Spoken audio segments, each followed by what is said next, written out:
does. It's one thing I miss about Morro Bay. Sunsets? Yeah. Yeah. Yeah. It's pretty nice. Anytime you guys were. Okay. Marco, tell us about your background, where you were born, and what year. I was born 1920. I was born in a fishing town Mm-hmm. called San Benedicto. All sailboats at that time, Mm-hmm. all kinds of sailboats. That was in Italy. Yeah, Mm-hmm. on the Adriatic. Mm-hmm. What kind of fishing were they doing there? Oh, they get fish like a sand dab Mm-hmm. and a redfish, probably 7-8 inches. There was no big fish there, Mm-hmm. but it was delicious fish. Mm-hmm. What type of fishing gear was used? They troll, they dragged, Oh. Mm-hmm. they troll. Mm-hmm. So probably very small mesh. Yeah, very small, light mesh. Mm-hmm. And about how big were the boats that were used? The sailboats that they used there in my early days, Mm-hmm. it's probably 40, 50. Mm-hmm. And were there any dive fishing operations there? No. Diving, no. No diving. Mm-hmm. No. You grew up in a family that fished? Yeah. Mm-hmm. Can you tell us about them? They were just, to me, I remember they were old fishermen. They fished until they died, I guess. Mm-hmm. And they were good people, hard-working people. Yeah. Fish was a staple of the community there? Yeah. Mm-hmm. We ate fish every night. Every night. Mm-hmm.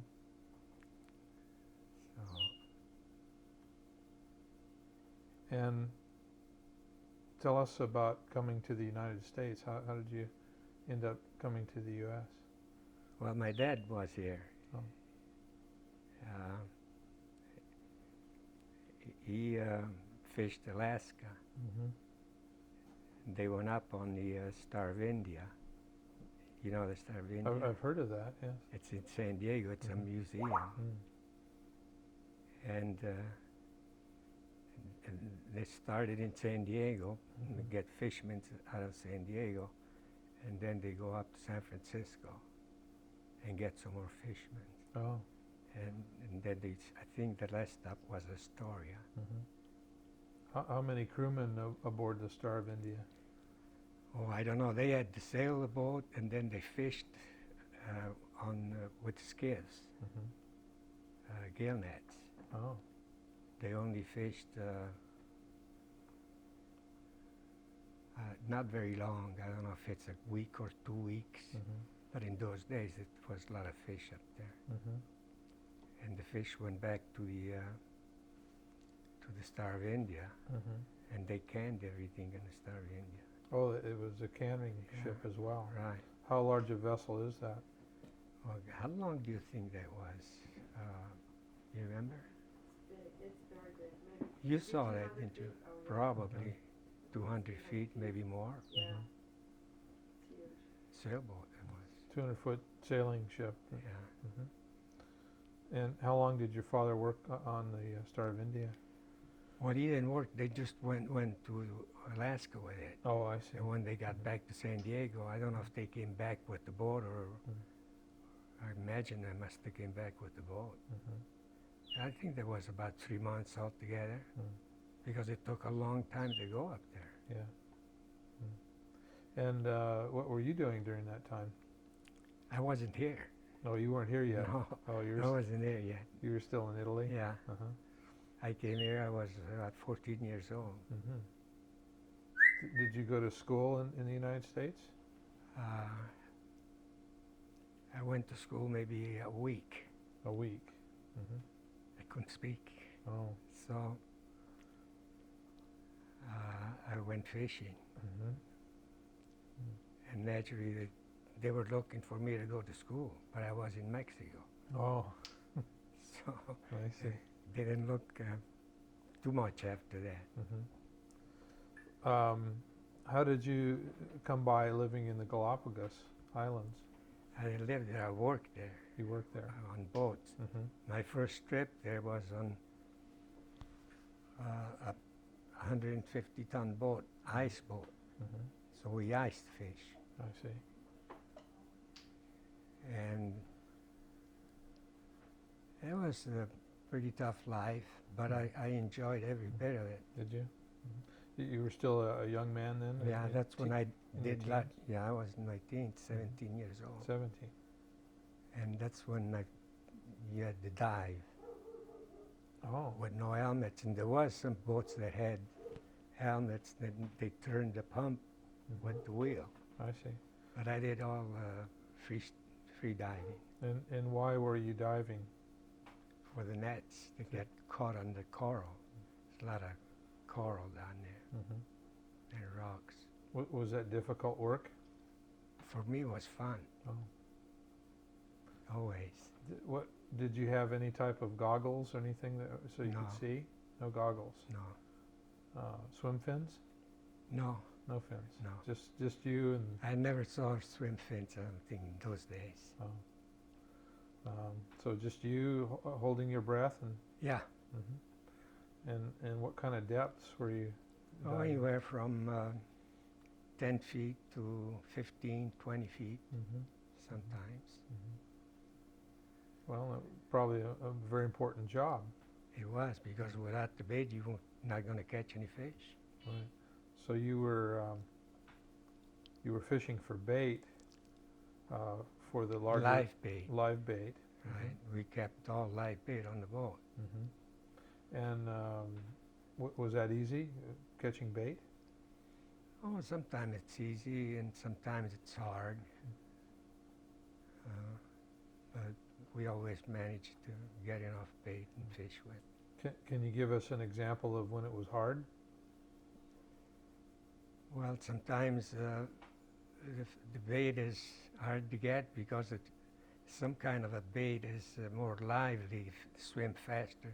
Say, for instance, anchovy and a salimas. There's a bait there they call salimas, and they're kind of hard to get. So you have to keep trying and make hauls. And sometimes you just work all day. And these were seine nets that you were using? It wasn't a seine, it's they call it lampada, Lampara. beach net. A beach net. And how does a Lampara net work? You don't close it in until you get to the sack. So, I mean, that while you're working that, you have to, what I used to do, get in front of the boat, the skiff that we used, and just try to keep that bait back all the time. So it won't go under the skiff. I see. Once it goes under the skiff, you lost it. Mm. So when you then dive for the rocks, for snags, you had to keep that bait in there. I see. So setting very shallow water. Yeah, 4 or 5 fathoms, 2 fathoms, Yeah. And then once you captured your bait and you transferred it to to the boat. your fishing vessel. And we had to have fresh water, running water, to keep it alive for oxygen. So you had bait tanks on board the Right. larger boat. These 150-foot boats, you see. Yeah, we carried probably 800 scoops on that boat. But later on, they built tuna boats with the fish hole. They could carry 2,000 scoops. We didn't carry ice, but we carried bait. So once you had your bait and you had the crew on board, what happened then? Then you go fishing. Okay. Tell us And then- about that. Well, you have to look around. Sometimes it takes days to find them. And sometimes you find them, they won't bite. So when they didn't bite very good, excuse me, that's when the trip pretty long. So you keep looking until Yeah, you found then fish. sometimes you load up in 3-4 days. Mhm. And what species of tuna were you looking for? Yellowfin Yellowfin tuna. and skipjack. Mhm. Mostly yellowfin, big fish. Mhm. In those days, 200-300 pounds. And how far from shore were you fishing? Well, the islands, you fish close to the islands, usually. The It's- fish would aggregate around the. Yeah, Islands. because there's feed for them to eat, Mhm. bait and stuff. What kind of signs would you look for when you're looking for fish? Birds, Birds. Mhm. some kinds of birds that go with the tuna. Mhm. And And then sometimes no birds, you just see the breezers.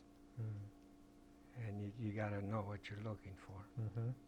And I was a messman. Oh, you were. Yeah. Oh. And what was that like? Well, I liked it. You Did you? stay up there all day and just you and nobody else. You have binoculars? Yeah, use binoculars. Mhm. It's a lot of fun. Was it good? Yeah, Yeah. Beautiful. beautiful. What type of gear when you found tuna? What type of gear would you use to catch them? Poles, bamboo poles. Bamboo poles. Sometimes you use, for 20, 30-pound fish, you use one pole, and 40, 50, then 2 pole, and then the 100, 150, then 4 pole, and you fish in water up to your waist. So a lot of times the shark go between your legs. Oh, is that right? Oh, sure. Mm-hmm. There's a lot of blood in the water that attracts the sharks. I see. So that was kind of fun. Was it fun? Yeah. So 4 men to land a 150-pound fish. That seems like it would take a lot of coordination between the Yeah. people. You got to work like if you were one. Mm-hmm. So did that take a while to train a crew to? Well, before you start fishing, like my experience, I had to watch a little bit, maybe a day or 2. Then I went in there. And naturally, you have guys that have experience, and they give you information, so you get a lot of help. Yeah. Well, one would think that you'd have to be physically pretty strong, but then again, the poles might give you leverage and Yeah. momentum of the fish. Can you tell us about actually, once you hook the fish, what it was like to land on?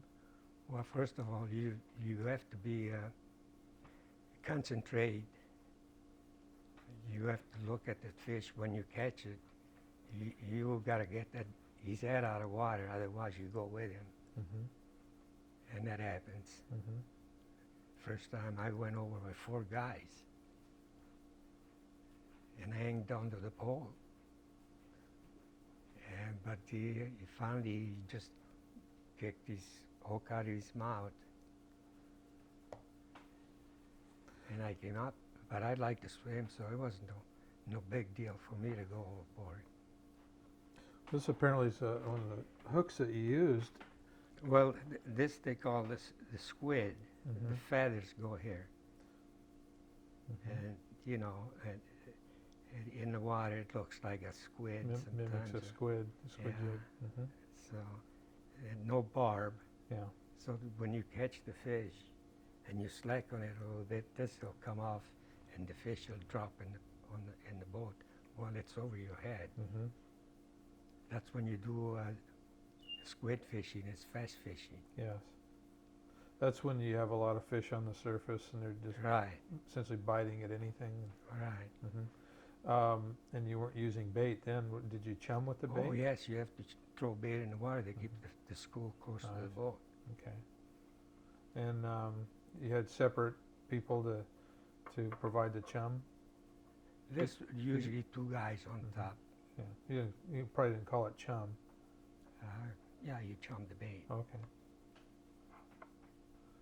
And And- with this kind of fishing, I had a boat that carried 250 ton, and one day we caught from 4 o'clock in the morning, about 4, just about daylight, till 11 o'clock, 115 ton. From 4 in the morning to 11 o'clock at night? No, in the morning. Oh, in the morning. So 4 o'clock? that's squid fishing. Wow, that's tremendous. That's a record. That's a lot of fish. Yeah. Wow. So you're tired after that? No, the guys weren't tired. I wasn't tired? fishing then. Oh. I was the skipper. Oh, you were the skipper by then. Yeah. Oh, that's a better job. But I had a lot of big days when I was Mhm. a crew member, Mhm. but not as big as that. That's really astounding. It's Yeah. a lot of fish. And then, Yeah. okay. Yeah, I was one of Swordfish. the first guy Oh, to fish that some would be- fish. That would be one. Daddy, what boat were you on? Was it the Capri? No. What boat were you on when you came up here for Albacore and they called you the slowest Albacore boat in the fleet? Or the biggest Albacore boat in the fleet? What boat was Is that the Olympic that you're talking about? I don't know. Okay, Mark, I'm gonna. Another thing, Mhm. before you Oh, start, sure. it's, Hard to fight.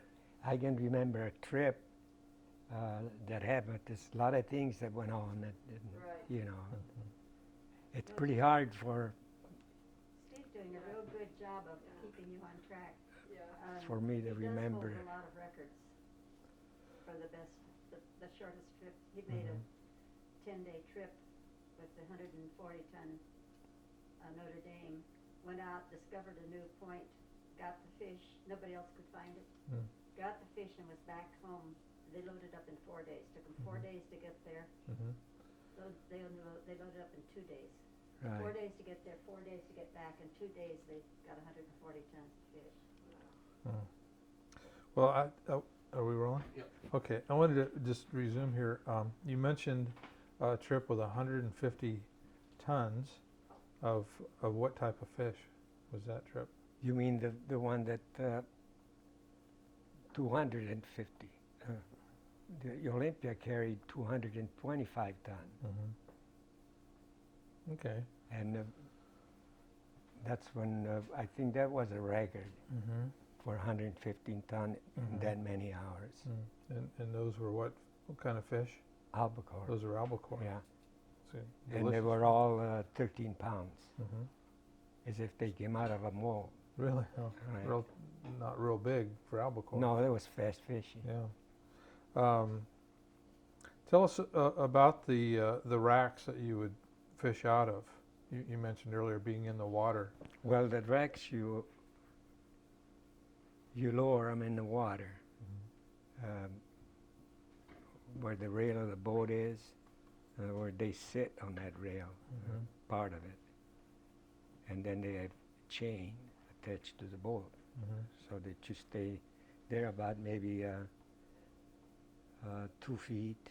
That they go up to your knee, Mm-hmm. so that you gotta, you place your one of your legs on the top of the rack. Mm-hmm. It gives you something to pull on, Mm-hmm. and it would keep you from going over Mm-hmm. in case they pulled you over. Yeah. Did the fish ever pull fishermen overboard Oh yeah, occasionally? yeah. Mm-hmm. Sometimes because you have to keep, if you don't watch what's going on with that pole and this what we call the squid, Mm-hmm. as soon as that fish hits, you got to take his head out of water. Yeah. Powerful fish. Yeah, they're powerful. Mm-hmm. A 10, 15-pound fish can take you overboard. Mm-hmm. Tell us about the Olympia. The size of the ship. What kind of materials it built out of? It was a steel boat, Mm-hmm. and it had 2 decks. The flying bridge would be the last one, the top deck. It was a pretty good-looking boat. Mm-hmm. It wasn't very fast. 7, 8 Mm-hmm. knots, and that's it. So I took a long ways to go down the Galapagos, Mm. at least over 2 weeks. 2-week trip. Just one way. Just one way. Wow. It was a long trip. And the racks and other equipment, did you store that on deck, or did it have No, a they're hold? tied to the rail. Well, they were tied down. Yeah. Mhm. Were they left in the water Yeah, all the time? but you have to lift them up. I see. They set right on top of the rail, and when you fishing, you lower them. Mhm. So that you could get in and stay on them. Mhm. Usually at wreck it take probably 3-person or 4-person. Mhm. You mentioned using bamboo poles. Yeah. How long would a pole last you? Season? Well, Much. you break them sometimes with heavy fish. Mhm. That all depends because you had poles that you could fish light fish, Mhm. then you had poles for medium fish Oh. and heavy duty fish, and then the heavy duty fish you have to, there's not too much spring, you have to have a little bit of spring on it, Mhm. and that's the way it went. Mhm. So we had at least 3 different types. And what was the line that you used? The line is probably not as long as the pole, Mhm. maybe 3 feet shorter than Mhm. the pole. Was it a fabric line? Was it a line and a wire, Or a wire? stainless steel wire. Mhm. And once you had a full load of fish, what would you do? You had them on ice? No, we had, excuse me, brine. No, brine. Okay. And at the beginning, we had ice up until 1938, 39, then came with the brine. Mhm. But before that was all ice. And naturally, tuna fishing started in the 20s. And by the well, after the World War II, they came up with the brine. Mhm. So it was easier. We didn't have to go down and ice fish all night. Mhm. Can you describe how the brine worked? The brine, we had refrigeration pipes all over we call them wells, Mhm. well of fish. On the Olympia, well of fish was probably 30 ton, and we had 6 of those. And they were all, and you fill them with water. Mhm. If you put your refrigeration on, and you bring your water down to about 20 degrees and then colder. The more salt you add to the water, the more cold your water would get. Mhm. And this allowed you longer trips, No, faster trip. faster trips. Sure. Hmm. Yeah. And once you had a load of fish, then where would you take the fish for processing? With San Diego or San Pedro. Mhm. To the canneries. Yeah. Mhm. And do you recall what you were paid per ton in those days? Well, they didn't go by the tons. You go by the shares. Oh, by shares. Yeah. Mhm. Well, the tons. I worked for a share. 350 a ton. Oh, you mean the fish? Yeah, the fish. What the Oh, fish would those sell days for? I don't remember now.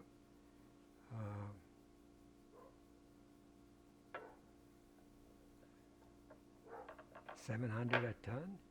No, it's about 300 a ton. $300 a Yeah, ton. yeah. Mhm. And what was your crew share percentage? The crew, say on a 200-ton boat, probably made $1,700. Mhm. In those days was good money. Mhm. It was a lot of work, Mhm. so it was a good living Yes. for a fisherman. But Right. then you stayed out at sea all the time. All right. Were you married then? I was married. I got married in. I can't even remember that. I've been married so long. I don't know. This session. She knows probably. 48. 48? That wasn't 48, right. I don't want It's to start any trouble 1948. here. Were there any other unique aspects to the Olympia as far as, you know, did you use skiffs or other small boats? Yeah, we use skiffs and a speedboat and a skiff to get bait. Mm-hmm. So we carried those on deck. You did? Yeah. And about how big were the skiffs? The skiffs, I guess, 12, 13 feet. Mm-hmm. The outboard motors? No, we had the speedboat Mm-hmm. with the inboard. Inboards. Yeah.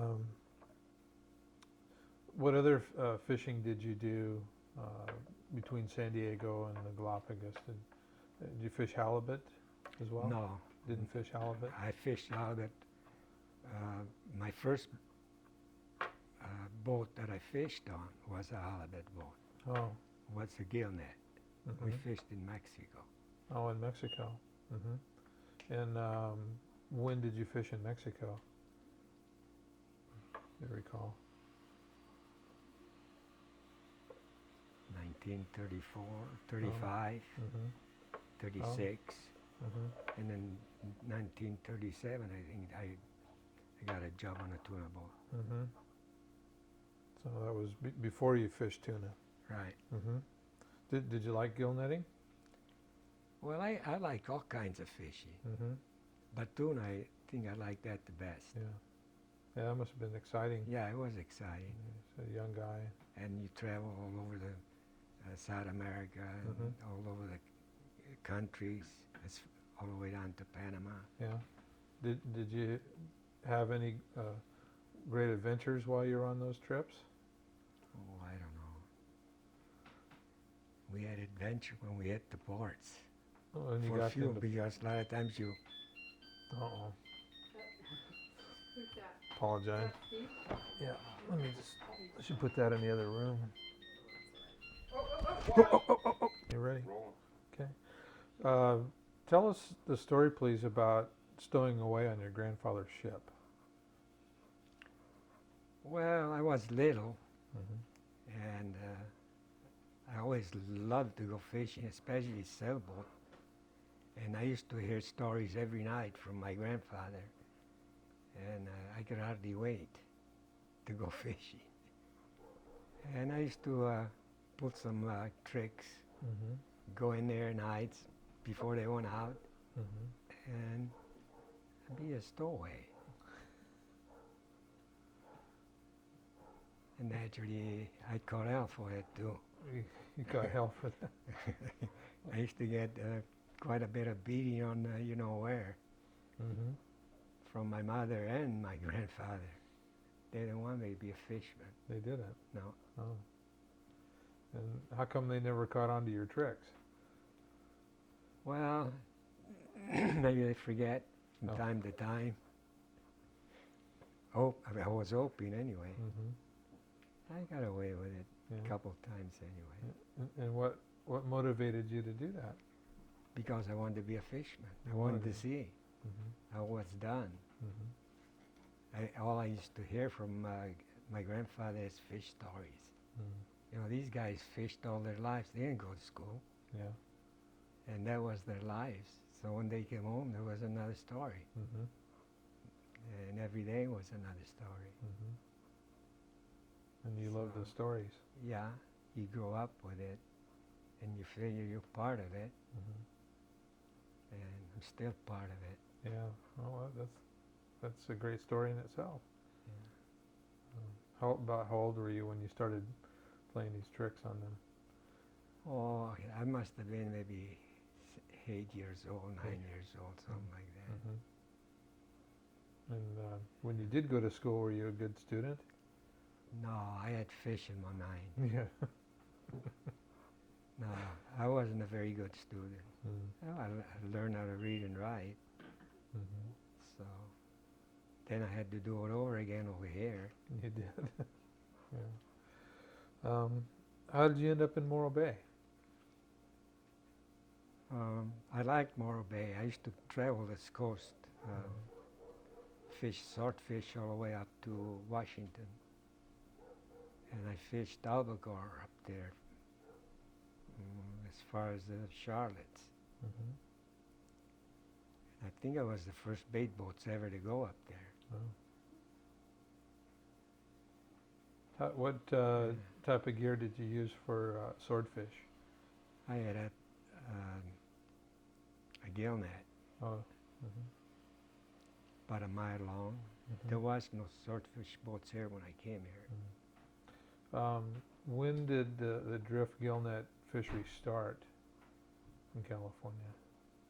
Well, I don't remember, but not here. I don't know about here, but Mm-hmm. in San Diego it started in probably in the early 30s. That far back? Yeah, Mm-hmm. halibut.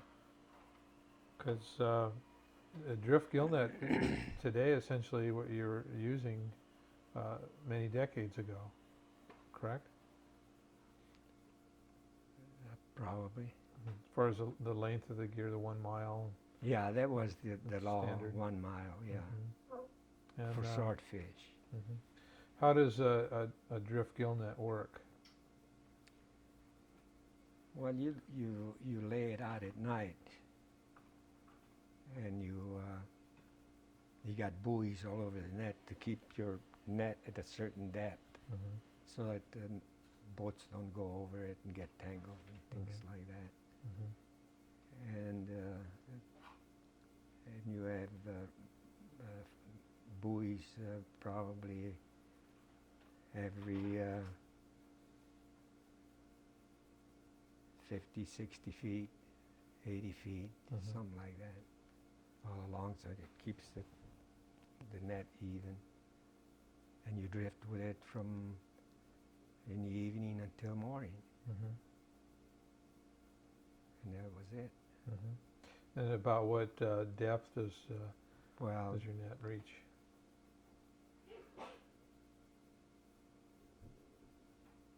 I don't know, about 10 fathoms, Mm-hmm. something like that. And what size mesh were you using? I think it was 18 or 20 Mhm. inches. Mm-hmm. And did you have a crewman work with you at that time? I did have some. Mhm. I made most of the trips that I made during the fishing that I did, gill net, I did just by myself. Oh, you did. Mm-hmm. And what size were your swordfish? Well, anywhere from, I think the biggest one I ever got was 700 pounds. Mm, that's a pretty good size fish. Yeah, but an average 200 and 150, Mm-hmm. 100. Yeah, beautiful fish. Yeah, beautiful. Mm-hmm. Good eating too. Very one of my favorites. Yeah, mine too. Yeah. And about when did you find Morro Bay and Well, I used to travel, like I said, on the way up to Washington, Oregon. But on the way back, sometimes I had fish on the boat, and I used to stop there and unload. oh, you did? Yeah. Mm-hmm. And do you recall what years that would have been? No, I don't. What year? 80, 81. Mm-hmm. So 80, you 80 weren't, and 81, yeah. okay. And you weren't living here at that time? Well, I think I lived there about, I had an apartment there 20 years ago. Oh, you did? Mm-hmm. And then my wife came up, liked the place, and we Mhm. moved. Where were you living before you came to Morro Bay? San Diego. In San Diego. Mm-hmm. And you obviously like Morro Bay. Yeah, that's a beautiful place. What's the best part of living here? Everything. Everything's good. Yeah. What fisheries have you participated in here in Morro Bay? Let's see, swordfish and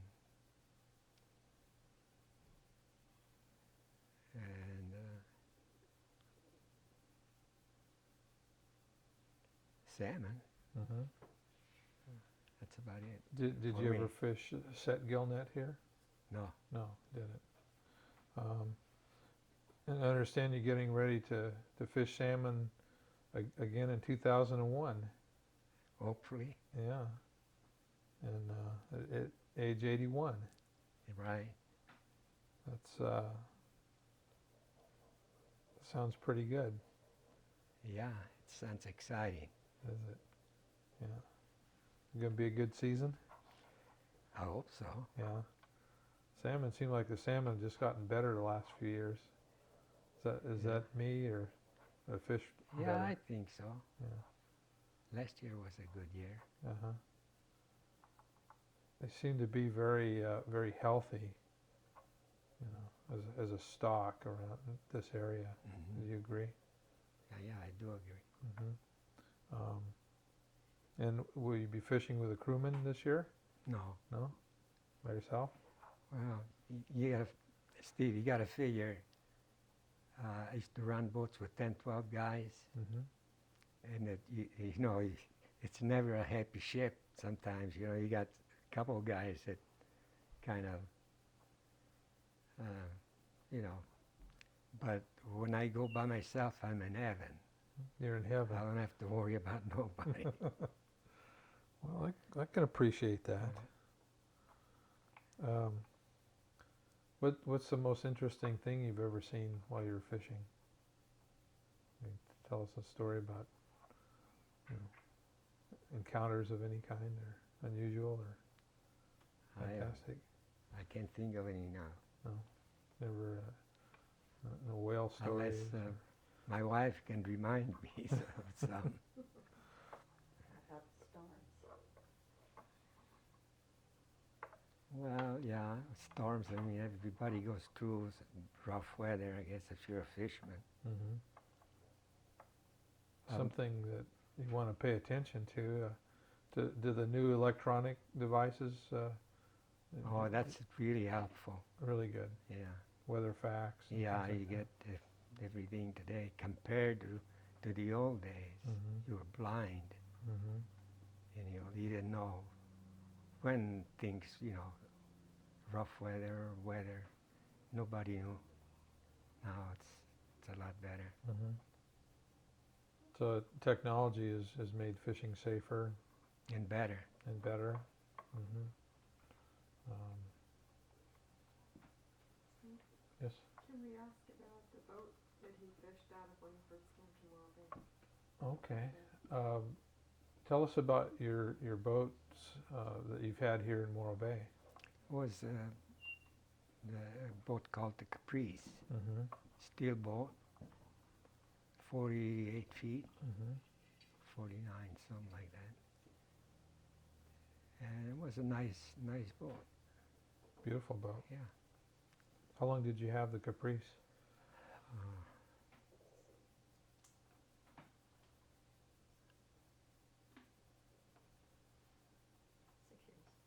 6 years. 6 years? More than that, I think it was. Here in Morro Bay, maybe.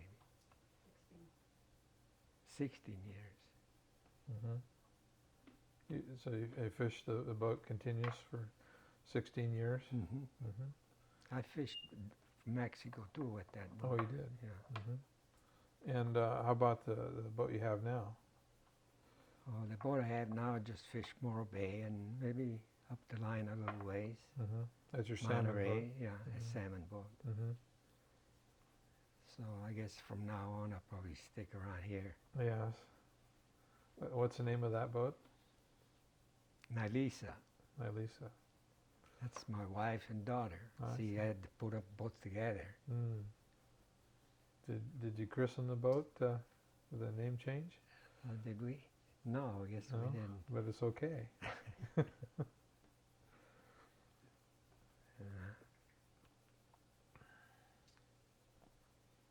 Anything else you'd like to add? No, not that it, unless she can remember some, but I think that's it. Okay. You think Can't think of any. leave out anything? Lots. Lots. Yeah, I'm sure. Well, maybe some we can find another time, we can have both of you together Uh-huh. talking about it, because I think you've got the real background to kind of open up. Well, some she of the can remember a lot more than I can. some of the stories that would give people more clearly a sense of the danger, the difficulties, the perseverance of fishing year in and year out. The storm that I was thinking of was with the Olympia when it moved your whole superstructure back 18 inches and wiped out all of your electrical stuff. Yeah. Mm. 100 mile an hour Oh my. winds off Washington. Mm. I remember that there was another guy here that had a wood, not a steel boat, but a Fiberglass? fiberglass boat, and he passed away. I Mm. can't remember that guy's name of his boat. So when you There arrived, was only one boat here that swordfished the same time I did. Mhm. Around 1980. Yeah, I think this guy was from Santa Barbara. Actually, it was before 1980 that you first were coming up here. You only came into Morro Bay when it was rough.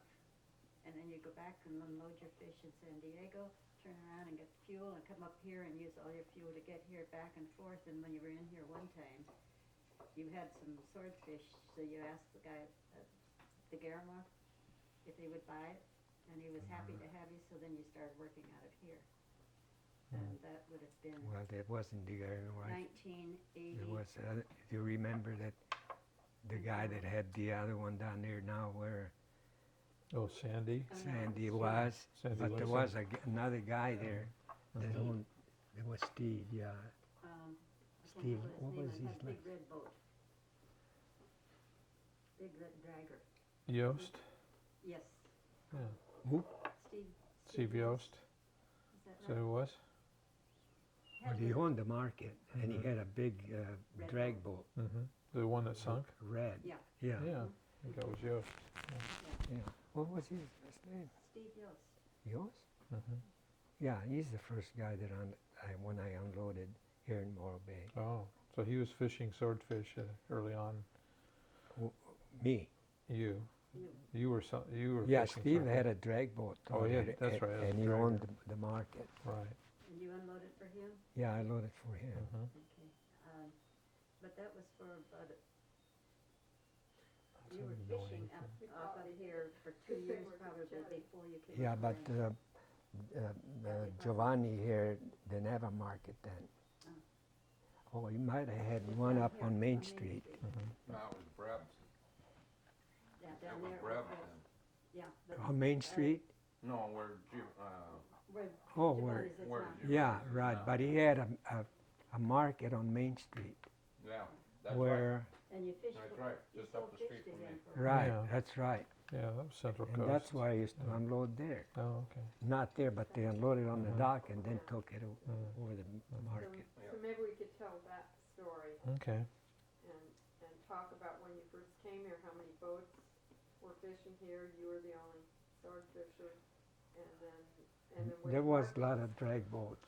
Now, I don't know their names. I didn't pay too much attention at the time, but there always was drag boats there. Mm-hmm. For, there's fishermen there that you Mhm. probably know. Okay. That Go on. one. Okay. No problem. Tell us about when you first brought swordfish into Morro Bay and made your first sales.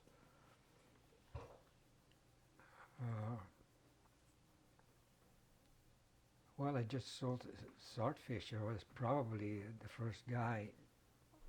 Maybe there was somebody else, but I didn't see any swordfish boat except one other boat, and I can't remember the boat's name. Mm-hmm. So But that- you found a market for your fish here. yeah, I liked it. I liked the town, Mm-hmm. and the people here, good people, Yeah.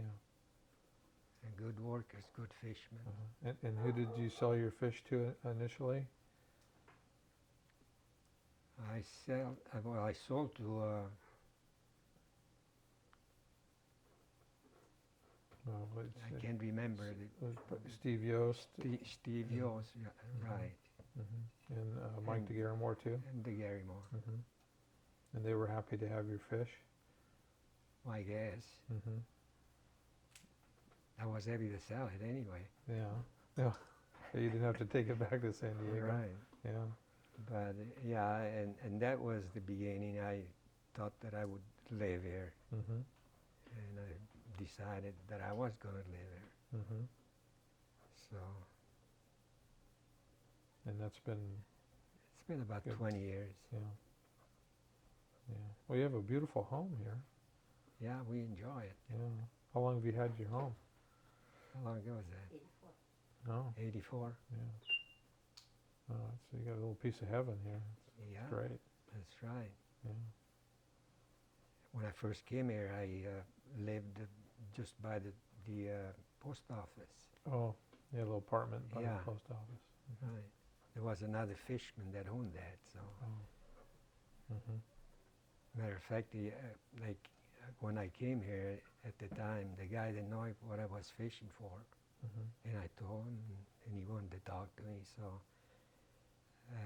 at the time I was getting a motel here. He says, you got a motel? He says, I got some apartments. You want to see them?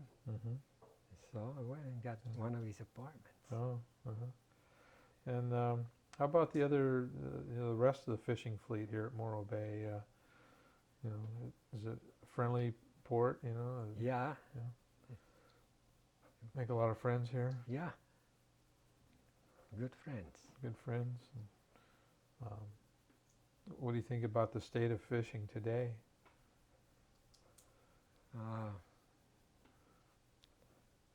Well, let's put it this way, too many regulations. Mm-hmm. Yeah. Do you think the regulations are fair or For a unreasonable? fisherman, no, they're not fair. Not fair. Small business, hard to That's right, survive. that's right. Yeah. What would make it better? Well, offhand, I'd rather not talk about it. But Oh, okay. I understand. because we all have different views, Sure. you know. Yeah. Oh, But it could improve. things can always improve, can't Yeah. they? Yeah. In your fishing career, what do you think? What era was the best of times? In Morro Bay, Well, anywhere. I mean, where was it the best? well, for swordfish, Morro Bay was the best. Mhm. And bait fishing, tuna fishing was Mhm. good for me. Yes. And It was more exciting. You could go a lot of places mhm. that nobody ever goes to. Mm. So that was good. I like to, like an adventure. Mhm. How about bluefin tuna? Did you have any experience in bluefin? No. Mm. Where did you feel the freest as a human being in your life? Well, first of all, United States. Yeah. Mm. You can't beat that. Yeah. And I lived in good places here. Mm-hmm. We didn't talk about your military experience. I was interested in your Mark V helmet. It was a Navy helmet. Would you tell us about your experience in the U.S. Navy? Well, I can tell you one experience that I had diving, and that was one of my first dives. Mm-hmm. Was a place called Ulithi, about 400 or 500 miles or 600 miles off of the Philippines. It was a big base. I think it was my first or second dive that I made because one of the divers had the bends and I took over. And I think that was the first dive that I made. There was an airplane carrier that lost his anchor in a typhoon. Mm-hmm. So we got the job to go and pick it up. And that was my first dive. And when I went down, first of all, I had no experience at all. And this guy that got the bench was standing me. Mm-hmm. So he's the guy that probably taught me a lot. Anyway, when I got down, the suit kind of tight, you know. I told him, I said, gee, it's squeezing out of here. It looked like somebody's squeezing me to death. Mm-hmm. And he says, well, open your hair a little bit. And I opened my hair, it was fine. Mm-hmm. Then when I got on the bottom, I started looking around for a chain or the anchor. And I found the anchor.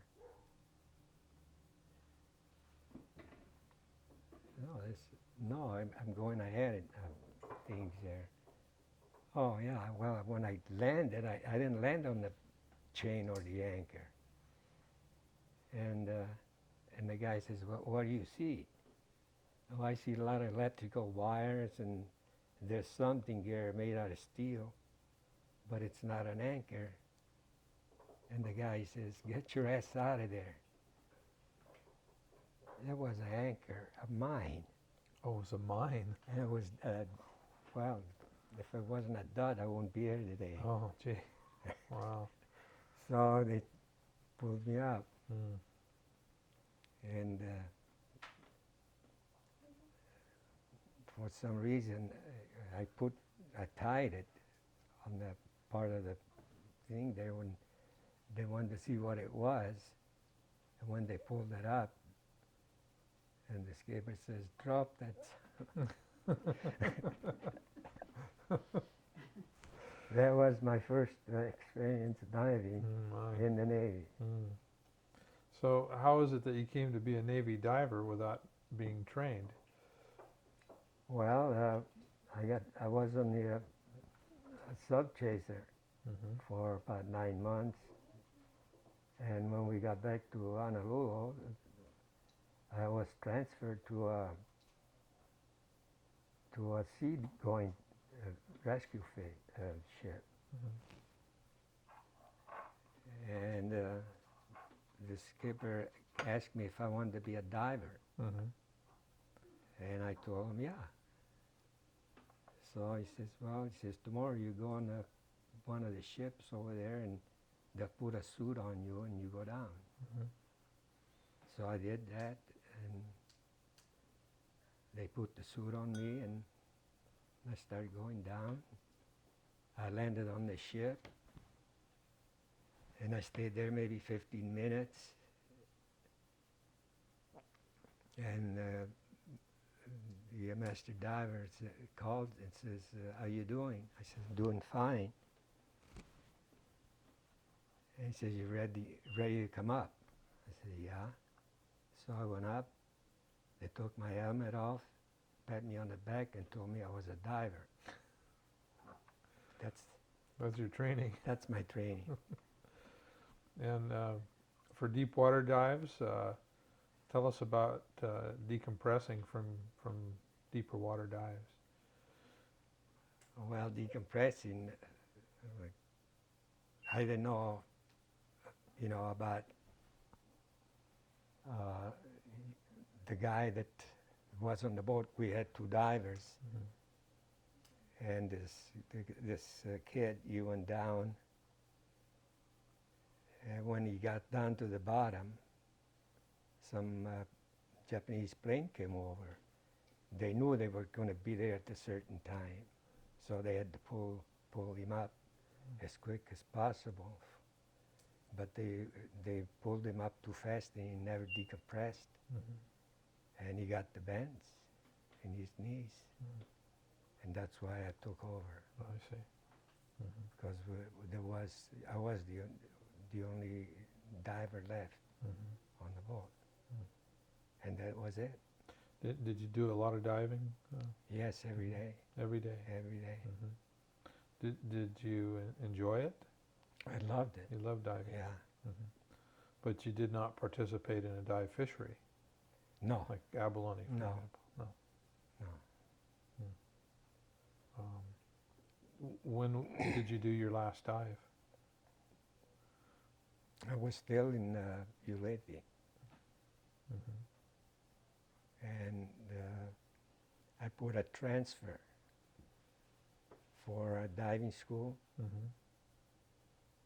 and it took about 2 weeks or 3 weeks before I got to San Francisco, but halfway over, the war ended, Oh. and I never got to school. Oh, you didn't? No. Mm. I wanted to go to school because I thought I would like to. At that time, they were building these oil, what they call them there in Santa Barbara, Oh, the oil rigs? rigs, Mhm.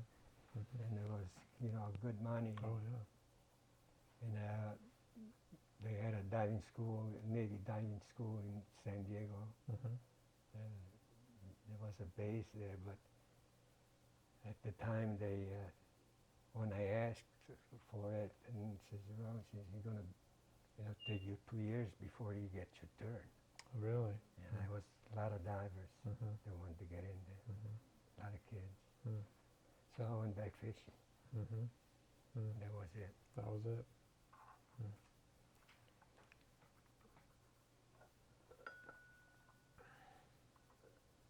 Where are we at? Hmm? How are we doing? Got another 5 right now. Mm. Okay. Careful. Well, let's see. You and I went dabalonian one day up here. Went to Cayucas. Yep. That I was a lot of, remember. that was a lot of fun. Yeah, Hiked down the cliff, yeah. and we all got our fishing licenses and our measures and our abalone bars. Right.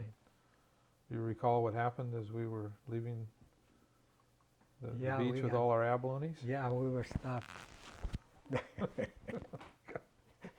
But no, everybody had a license. We were good, weren't we? Yeah, Yeah. I think the game warden was a little shocked. yeah, I guess.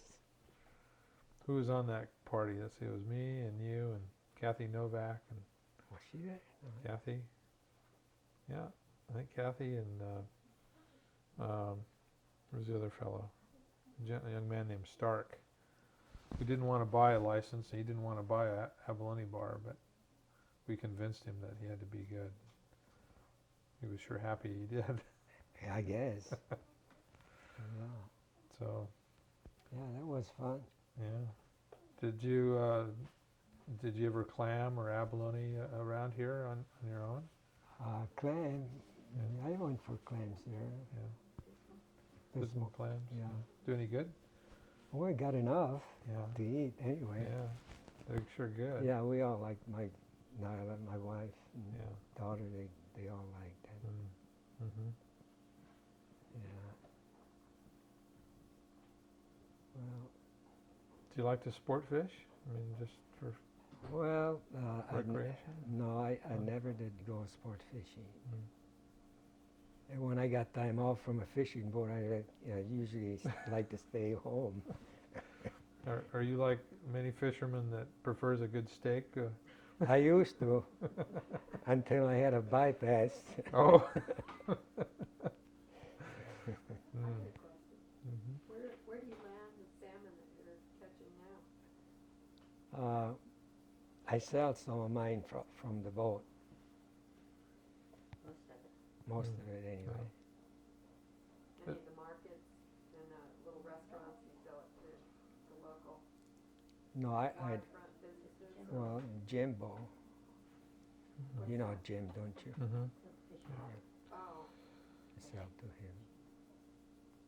But so you mainly also. I'm sorry. Mainly you sell it off your boat. I'm surprised we're not getting calls already. Oh. He has a group that can't wait for him to fish Mm. salmon. So when do you sell it off your boat? You sell it on like Saturday morning? Or? No, when I come in, if, usually I'd rather sell it the day that I catch them. And if I have to wait maybe 2-3 days, I put 'em, I can do that. Do you use a? You're doing the wharf side retail thing off Yeah. your boat? Mm-hmm. They got established a couple of years back? Mm-hmm. Good. Yeah. Do you use a computer to notify people? No, Mark Tell- does. Mark does. You let Mark draw him in. Yeah, I know. He's good. Yeah. Actually, if I call my friends and customers that have stumbled on him, and they'd rather go to him. Oh yeah, He it's a tells better the deal. stories. Yeah. Yeah. He tells them all these fish stories he's telling you. Uh-huh. Tells them those Oh. while he's cutting fish for them. Yeah, it's a lot of fun. That's what we ought to do one day then. Just go down there. and Oh, Go down yeah. there and buy some Great. fish and get the story from him. That's- That'd be great. Yeah, that'd be That's something to That'd look be forward to. Yeah. They would. We should put it on the list. Yep. And we'd just go handheld and Yeah. shoot from the hip. It's a good method too. Sounds great. Well, you really see. Well, if you got a couple of minutes, you might want to. What's that? You really see a before and after if they do that, huh? Hmm. See you sitting at your table and then see you with your fishing clothes on. And we'll probably use the other one.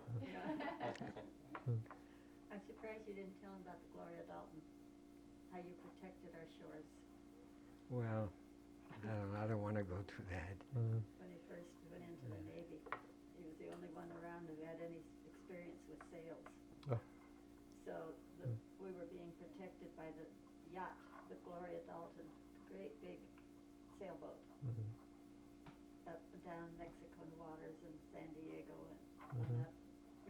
You're supposed to patrol all the way from San Diego to Hawaii, was it?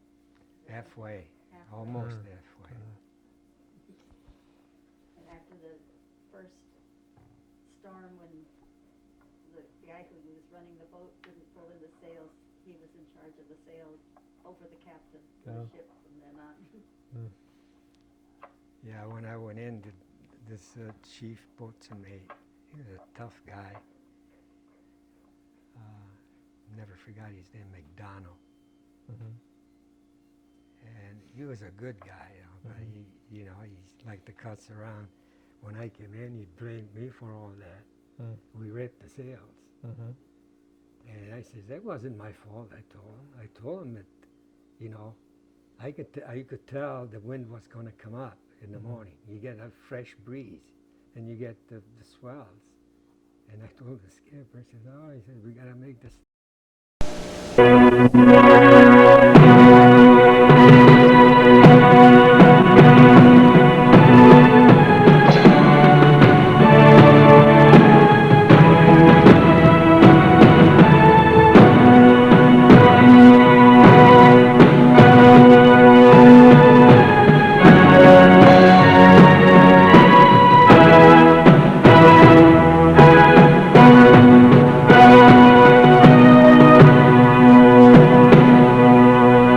Tribute to tuna was produced not only in honor of the men who forged an industry from the sea, using cane poles, their bare hands, guts, and determination, but in honor of the magnificent fish they chase, the tuna.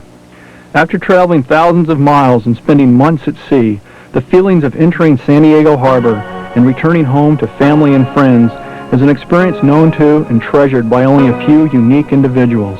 Those few who chose to forgo the securities of a 9-to-5 routine and instead chose to live their lives at sea, chasing tuna. With the arriving clippers' approach, the excitement and anticipation along the docks was electric. But along with all the cheering, celebration, and happiness, there was always a silent prayer of thanks upon everyone's lip for another safe return of the boat and her crew. After the initial welcome home hugs and kisses, it was time to get back to the all-important task of offloading thousands of pounds of fish that represented months' worth of work. The crews always offloaded their own catch, but occasionally a new kid would worm his way into talking a crew member into letting him help offload. And if he was real persistent and was always there to meet the boat every trip after trip, worked his butt off and then got real lucky. After a couple of years, the old man might just let him ride as a quarter-share apprentice. The initial step in the canning process was removing the fish from the refrigerated wells. The wells were each capable of holding between 25 and 40 ton, and on average about 100 tons could be offloaded in a day. The fish were hoisted up and then dumped into the saltwater sloughs which ran along the docks and led directly to the cannery. The fish were then inspected, graded, and weighed before being transferred into saltwater thawing bins where they were slowly brought back to temperature. Once thawed, the fish were washed and the innards were removed and then sent to the reduction plant to be processed into pet food and fertilizer. No part of the fish was thrown out or wasted.